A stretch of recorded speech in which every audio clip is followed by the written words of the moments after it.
Això va passar de matinada, al voltant de les 2 del matí. Em van trucar els caps de distribució que hi havia un incident bastant greu amb el subministrador amb alta del CAT. Doncs la canonada principal del Consorci d'Aigües de Tarragona va col·lapsar, va petar, deixant sense subministrament a tots els pobles de la província. Vam veure que Calafell era un dels municipis més crítics i més afectats per aquesta incidència. Calafell té una població de 28.000 habitants empadronats. Quan tenim un temporal o quan tenim també un tall de subministre d'aigua, ho notem moltíssim. Per tant, el primer que vam fer va ser contactar directament amb els ajuntaments implicats, mantenir un fil de comunicació directe i permanent.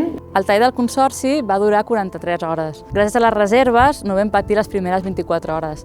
Al voltant de les 30 hores teníem el risc de deixar al voltant de 15.000 abonats sense subministrament d'aigua potable. Finalment, el dissabte només es va quedar sense aigua un 15% de la població.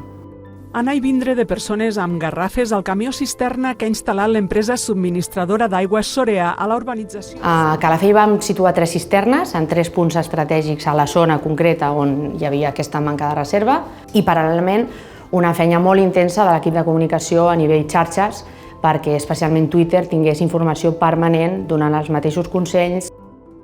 Aquesta comunicació que va fer possible que aquest impacte d'aquesta ruptura fos menor i la implicació sobretot dels seus operaris, dels seus treballadors que alguns d'ells van deixar de fer vacances aquells dies que estaven en plenes festes. A mi em va enganxar que estava de vacances, van ser hores molt intenses, vam treballar de dia i de nit. A nivell municipal ho hem valorat moltíssim perquè quan hi ha un problema d'aquest tipus i la resposta ciutadana és que no hi ha queixes, demostra que la feina es fa bé i que la comunicació és bona. I és veure que quan hi ha un problema podem donar una resposta.